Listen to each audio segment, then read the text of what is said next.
दोस्तों नमस्कार। आज मैं हाजिर हूँ एक नए विषय के साथ। और आप जानते हैं ब्रिटिश संसद को कहा जाता है कि ये दुनिया की एक बहुत ज़्यादा शक्तिशाली विधायिका है। इसी संदर्भ में मैं एक बात कहूँगा। डी लोमे ने एक बार कहा था कि ब्रिटिश संसद इतनी शक्तिशाली है कि वो स्त्री को पुरुष और पुरुष को स्त्री बनाने के सिवाय सभी काम कर सकती है। इसका हम इस बात में इस डिलोमे द्वारा जो कही गई बात है, हम शब्दों पर ना ध्यान दे के हम उस भाव को समझें जो इसमें छिपा हुआ है। दरअसल डिलोमे का कहना जो है वो ये है कि ब्रिटिश संसद के पास इतनी शक्तियां हैं कि जो भी सांसारिक विषय आते हैं उन पर वो विधि निर्माण कर सकती है, उनको वो रेगुलेट कर सकती है। लेकिन जो दैवीय विषय हैं, जो डिवाइन पावर्स हैं, उस क्षेत्र में ब्रिटिश संसद का कोई दखल नहीं है।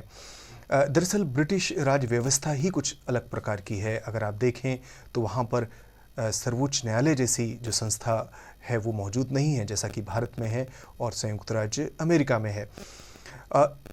यूएस कांग्रेस द्वारा पारित कानून हों या भारत में भारतीय संसद द्वारा पारित कानून हों, एक बात आप समझ लें कि इन सभी को चुनौती न्यायपालिका में अर्थात सर्वोच्च न्यायालय में दी जा सकती है।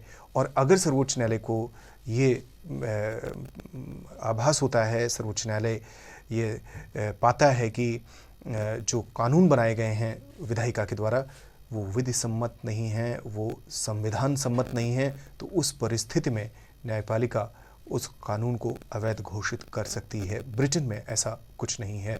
दूसरी बात जो है वो ये है कि जो ब्रिटिश राज व्यवस्था है वो एक संघात्मक व्यवस्था ना होकर एकात्मक व्यवस्था है। ऐसे में आप देखें कि वहाँ ब्रिटेन की जो संसद है उसने लगातार अपनी शक्तियों में वृद्धि की है। जैसे जैसे वहाँ पर राजतंत्र कमज़ोर हुआ है, लोकतांत्रिक प्रक्रियाएं आगे बढ़ी हैं, लोकतांत्रिक मूल्य आगे बढ़े हैं। आप देख सकते हैं कि ब्रिटेन में जो ब्रिटिश राज व्यवस्था में ब्रिटिश संसद ने एक केंद्रीय भूमिका अख्तियार कर ली है, केंद्रीय भूमिका पा ली है। तो ऐसे में ये माना जाता है कि ब्रिटिश संसद जो है वो कोई भी किसी भी विषय पर कानून बना सकती है। चूँकि संघीय व्यवस्था नहीं है तो विषयों का विभाजन केंद्र और राज्य में नहीं है, इस तरीके की व्यवस्था वहाँ नहीं है। तो सारे के सारे जो विषय हैं वो ब्रिटिश संसद के पास हैं। इसके अलावा एक बात और महत्वपूर्ण है जान लेनी कि ब्रिटेन में लिखित संविधान उस स्वरूप में मौजूद नहीं है जैसा कि भारत में, कनाडा में या संयुक्त राज्य अमेरिका में है।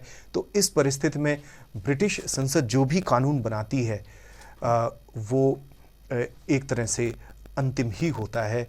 और आप जानते हैं कि ब्रिटिश संसद जिस विषय पर भी कानून बनाना चाहे उसमें वो इस विषय पर बना सकती है, उसको लागू किया जा सकता है।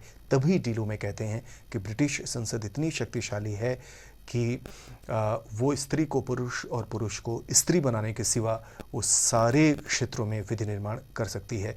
वहीं अगर हम भारत की बात करें तो भारत की संसद निश्चित रूप से प्रेरित है ब्रिटिश राज्य व्यवस्था का जो मॉडल है जिसमें संसद मौजूद है, निश्चित रूप से प्रेरित है, लेकिन वो पूर्णतया वैसी नहीं है, भिन्न है। भारतीय संसद द्वारा पारित कानूनों पर मर्यादाएं हैं और उसमें सबसे बड़ी जो मर्यादा है वो है सर्वोच्च न्यायालय की, और साथ ही साथ जो संविधान ने जो सीमाएं तय कर रखी हैं उसकी तो संवैधानिक मर्यादाएं हैं और उन संवैधानिक मर्यादाओं को सुनिश्चित करने का दायित्व संविधान ने सर्वोच्च न्यायालय को सौंपा हुआ है। उम्मीद है आपको ये बात समझ में आ गई होगी। धन्यवाद।